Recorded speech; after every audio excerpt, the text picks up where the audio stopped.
That whole boat sank because the drain plug was missing. We will never be the church we are meant to be until we learn to value each other and work together as a united force.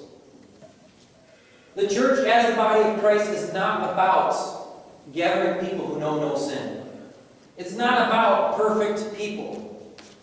Rather, it's about people who know about the presence of God's grace in their lives. People who know God's grace know that the world needs it. They know what the goal is. They know their function. How can you ever know your function? To bring grace to the world, to bring people to church, to save people, if you yourselves don't believe you have any need to be saved. If you have not experienced grace, then you can't share grace. You can't accomplish your function. You can have the perfect peace. You can have the perfect drain plug. But if it sits alone, if it's not put into place with the rest of the parts, the boat still sinks. It's like buying a new drain plug and leaving it in the car. So then, since there's this problem with personality, okay, again, this is another one of those, okay, sounds great.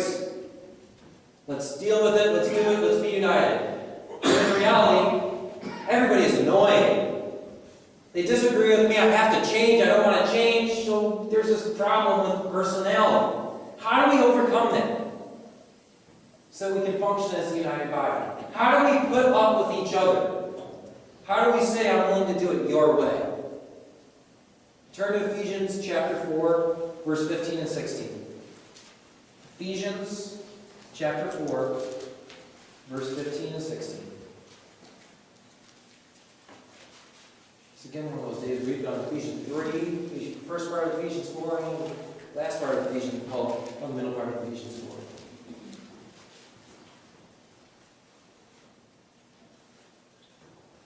Slowly. Rather, speaking the truth in love, we are to grow up in every way into Him who is the head, into Christ, from whom the whole body, joined and held together by every joint with which it is equipped, when each part is working properly, makes the body grow so that it builds itself up in love. The glue that holds us together, that overcomes personalities, is love. Love is what makes us into the body of Christ. Love is what says that drain plug is completely and totally annoying, but I'm willing to bear with him. He talks too much. But guess what? He's essential.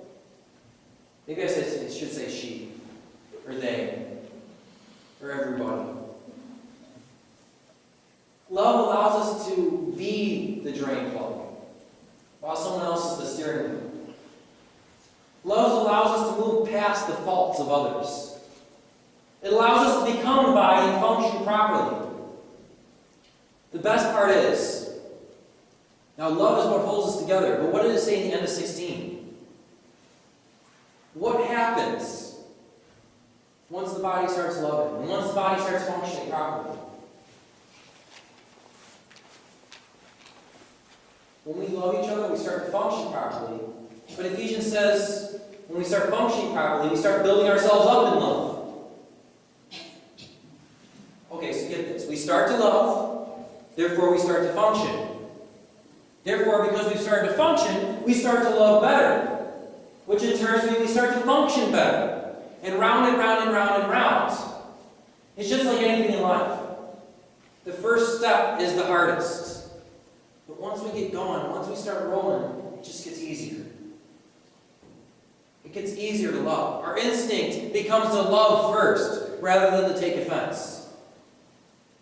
The more time I spend with, let's say, who should I pick on here? The more time I spend with Sean, let's say, okay. Sean, the first time I met him, I'm making stuff up right now, so I think you're annoying. But let's say the first time I met Sean is completely annoying. I sit next to him during potluck, he'd chew with his mouth open. I mean, come on, Sean. But the more time I spend with Sean, as I grow to love him, and I say, okay, you know what? Sean might be annoying, but I'm willing to work around it. Because I enjoy Sean's company. I'm willing to move past that. So eventually, as I start to deal with that, as I start to say, I will love Sean, it becomes easier. I start to get used to his quirks. I start to enjoy them. I start to enjoy being around them. Until suddenly, Sean's not one of those where it's like pulling out teeth to love him anymore. In fact, it's easy to love Sean.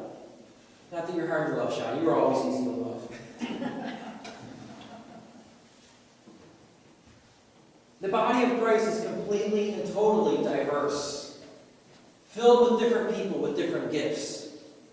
If you look around the church and see people that look just like you, if you see no diversity, then you're not looking at the church. There is one gift, though, one thing that we are all supposed to have in common.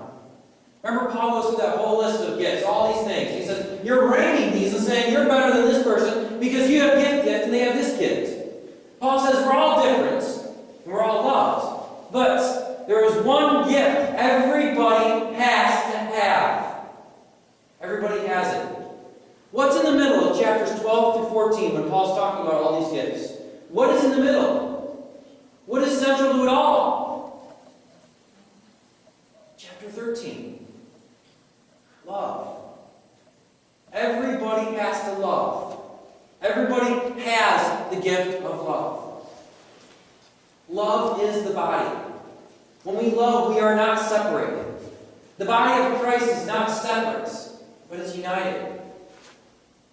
The problem is it's diverse. I mean, that's not a problem, though. That's what makes it hard, isn't that it's diverse.